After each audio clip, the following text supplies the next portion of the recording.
reka tubahe ikaze mwese aho muri hagiye hatandukanye mukurikiye Perfect TV. Nitwa Dave on the mic cyangwa se Rusanga David, mugiye kubana muri uyu mwanya kugira ngo turebe indirimbo 10 ziba zara trendinze, ziba zaragiye zihitinga, zakozwe n'abahitinzi nkuko muri no minsi basige babivuga. Kuri uyu munsi rero ukurikiye Perfect TV ugiye kubana nanjye kugira ngo izi ndirimbo 10 zikugereho gusa cyambere abadaho kwifurizaho herereye hose, amajyepfo, amajyaruguru, iburasirazuba n'iburengerazuba, aho uri hose no mu mujyi wa Kigali. Nkwifurije kugira amahoro y'Imana kandi no gutuza kugira ngo ubane nanjye kandi ubane na Perfect TV, unakore subscribe, share na bundi n'abagenzi bawe bereke iyi video barebe izi ndirimbo 10 ziba zarakunzwe kandi ziba zarahitinze nawe abashobora kuba yarakunda. Tujye rero nkuko mubimenyereye umuntu accounting from 10 to 1 ni countdown tuba tugiye gukorera kugira ngo mumenye izi ndirimbo 10. Reka duhere ku mwanya wa 10. Ku mwanya wa 10 hariho indirimbo bayita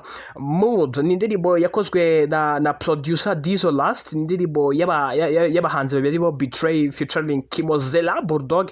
Ni video yakozwe na Crimas Vision. Ku mwanya wa 9 rero hariho indirimbo bayita Peer Pressure. Ni indirimbo yakozwe n'umuhanzi bita Neo Bosco kuva muri MIE cyangwa se Emilene Entertainment. Ku mwanya wa 8 hariho indirimbo bita Fast. Ni indirimbo yakozwe na Chris Easy. Ni indirimbo ya Chris Easy kurwa na producer Element kwerwa muri Country Records. Ni indirimbo kandi yarebwe cyane kandi ni umuhungu ukizamuka cyane bamwita Chris Easy. Uyu muhungu aje na secondaire ejo bundi kabisa, nicyo kintu mwahita mumumenyeraho, ariko asanzwe akora ama video, asanzwe ari director. Ku mwanya wa 7 ni indirimbo yaratrendinze cyane, iravugwa cyane nyuma yuko uyu muhanzi wayisohoye yari amaze igihe tutaza aho ari. Bavuga bamwe bati nagagikorera muri label yabagamo gusa. Amakuru amaze iminsi atangazwa yavuze yuko iyo label yayisubiyemo ya The Main yitwa Marlina Deborah. Yahimbye indirimbo kandi anasohora indirimbo bita Brigade. Ni indirimbo yakozwe na producer Iyolash kuva anakorera The Main, akorera i label Marina abamo. Niyo ndirimbo rero iri ku mwanya wa 7 bayita Brigade ya Marlina Deborah. Ku mwanya wa 6 ni indirimbo y'umuhanzi uyu benshi baramuzi nubwo agenda akora indirimbo nyinshi azikorera muri diaspora, ariko abenshi bamumenye mu itsinda rya Urban Boys yitwa Safi Madiba. Yahimbye indirimbo bita Remember Me. Ni indirimbo yakozwe na producer Element, ikorwa kandi na Bobo Pro on the mix nkuko asanzwe akora mastering y'indirimbo. Ni indirimbo iri kuza ku mwanya wa 6. Ni indirimbo yarebwe cyane kandi ikunzwe muri iyi minsi n'iki cyumweru tuba tugezemo hagati. Ku mwanya wa 5 ni indirimbo y'umuhanzikazi, umuhanzi ubwe nawe ubwe yarahitinze, umuhanzikazi wavuzweho byinshi, umuhanzikazi wavuzweho ngibere rya Bigogwe, n'umuhanzikazi wavuzweho byinshi abakurikira showbiz bese bamumenya, yitwa La Vida Loca. Niyo ndirimbo iri ku mwanya wa 5. ni y'umuhanzi bita Ariel Ways. Ni indirimbo yakozwe na Ayo Rush na producer Ayo Rush kuva muri The Main, niyo label akorera. Gusa uyu muhanzi yitwa Ariel Ways niyo wasohoye iyi La Vida Loca yakozwe na producer Ayo Rush. Ku mwanya wa 4 hariho indirimbo abantu benshi nago baramenya aba bana b'ubwabo, gusa indirimbo bararirimbye, barayicuranze, n'ubu baracyayicuranga. Utarayireba sinzi ikibazo afite. Ni indirimbo iri kuza ku mwanya wa 4. Ni indirimbo y'abana bakizamuka babiri bakiga muri high school, gusa baje kwerekana ko umuziki nyarwanda ugomba kujya ku yindi level, yitwa Jolo. Ni indirimbo yakozwe na producer Bobo Pro. Ni indirimbo y'abahanzi babiri bihuje mu itsinda ubundi baryita D&R Official. Ni Landry na Dennis bahimbye indirimbo bayita Jolo, niyo iri ku mwanya wa 4. Ku mwanya wa 3 the number 3 song. Isi top 3 songs tugiye kubabwira no aba ari umwihariko, aba ari indirimbo wacuranze na mugenzi wawe akayicuranga, n'uriya akayicuranga, n'umuturanyi akayicuranga, n'umuntu wese akayicuranga, ko iba yana trendinze cyane. Gusa muri top 3 haba harimo n'indirimbo imwe ibitanga message kugira ngo ugende nanasubiremo uyirebe wongere uyirebe ibitanga message ifasha urubyiruko kandi ifasha n'abantu muri rusange. Reka tugende na top 3 za mbere gusa ko twinjira muri top 3 reka tubanze tubibutse indirimbo kuva ku mwanya wa 10 kugeza ku mwanya wa 4 ziba tumaze kubabwira. Mwanya wacu twabwiye ko hariho indirimbo bita Murwanda ya Betray na Kimozera cyangwa se Bulldog. Mwanya wa 9 hariho Peer Pressure ya Niyo Bosco. Ku mwanya wa 8 hariho Faster ya Chris Easy. Ku mwanya wa 7 hariho Brigade ya murwanda.RIP. Ku mwanya wa 6 hariho Remember Me ya Safi Madiba. Ku mwanya wa 5 hariho La Vida Loca y'umuhanzi kazi bita Otherwise. Ku mwanya wa 4 hariho Jolo y'abahanzi babiri aribo Landry na Dennis aribo D&L. Tugiye kwinjira rero muri top 3 indirimbo eshatu zihagarariye izindi muri iyi top 10 yacu kuri Perfect TV.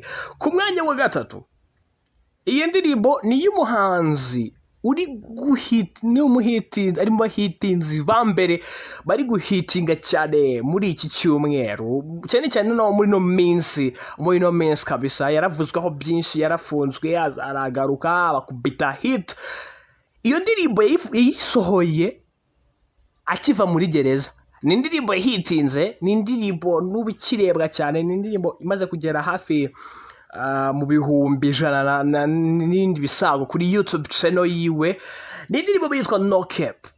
Ni indirimbo yakozwe na producer Lely hamwe na Plozed. Ni indirimbo y'ubuhanzi bita Kevin. Ni indirimbo bayita No Cap. Niyo iri ku mwanya wa 3 muri top 10 yacu, imaze kandi yarebwe cyane nakundwa na rubyiruko rutari bake. Yani ku mwanya wa 3 bayita No Cap, indirimbo ya Kevin.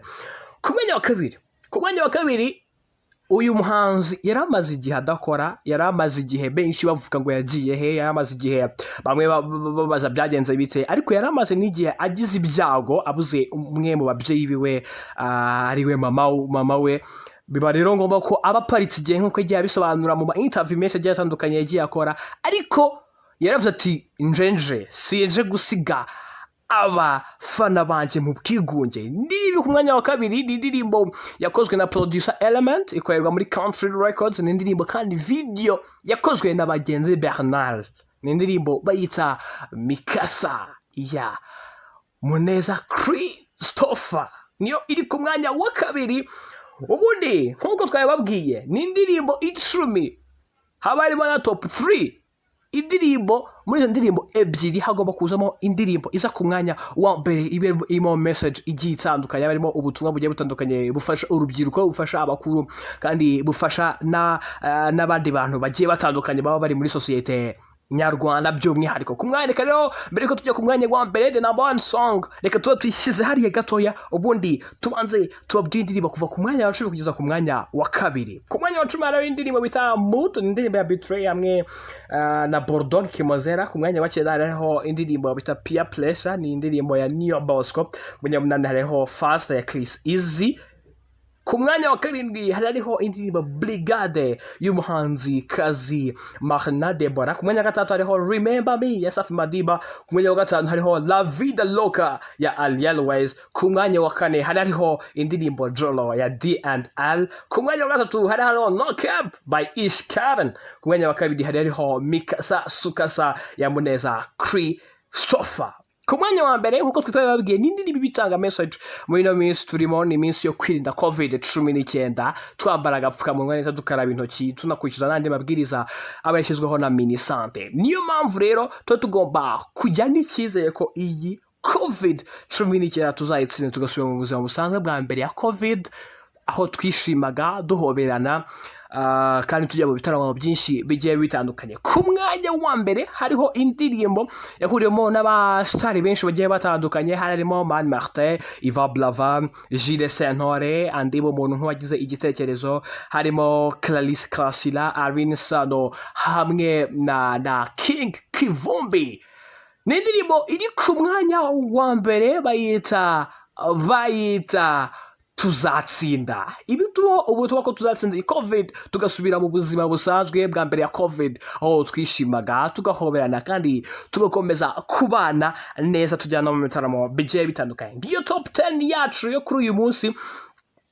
Ikintu umuntu yakubwira ni indirimbo icumi tuba twapanze. Icyo usabwa no kugenda ukandika muri comment hasi kuri Perfect TV amaze gukora subscribe, ukanashyira muri comment hasi ukandikamo indirimbo nawe wumva izaza muri top 10, ukandika ukazajya tureba yagize amajwi menshi, tukagenda turebe bigendeye ku majwi tukabakorera top 10 namwe mwagizemo uruhare. Ntabwo gusa twajya tutababwiye bonus track nk'imwe nk'izindi ndirimbo zitazagaye muri top 10 nyamara nazo ziba zihitinga, ziba zarakoze hit nyinshi zigiye zitandukanye. Bonus tracks tubafitiye ni indirimbo ebyiri. Ku mwanya wa mbere ku mwanya wa kabiri muri izi two bonus tracks hariho indirimbo bayita Mapyisi, ni indirimbo ya King Vombe featuring Bushari. Ku mwanya wa mbere noneho muri the bonus track hariho iyi ndirimbo yarakunzwe cyane, ni indirimbo kandi na n'ubu igihitinga kuva muri Loud Sound bayita Feel the Pain. Harimo abahungu babiri baba muri Loud Sound. Reka tubashimire rero mwese mwabanye natwe kuri Perfect TV muri top 10 z'indirimbo ziba zarahitinze muri kimwe tuba tugezemo hagati. Ni gahunda izajya ihora igaruka. Icyo tugusaba rero no gukora subscribe kugira ngo ujye uwa mbere mu bareba iyi top 10 y'indirimbo tuba twabateguriye, kandi ukagenda no muri comment hasi ukandikamo indirimbo wumva ko izaza muri top 10 tukazareba izagira amajwi menshi, ubundi tukazagenda tuzishyira ku murongo bitewe n'amajwi zagize. Ikindi kandi ukora share kugira ngo na mugenzi wawe abone iyi top 10 ko nawe ashobora kuba akunda izo ndirimbo ziri muri iyo top 10 akagenda akazireba. Reka tubashimire rero mwese aho mwari muri. Nitwa David Rusanga aka Dave and Mike, aho muri hose impande zose z'igihugu n'abari muri diaspora baba barebye iyi Perfect TV. Reka tubashimire tubabwira ati mugire amahoro y'Imana. Dave and Mike, thank you.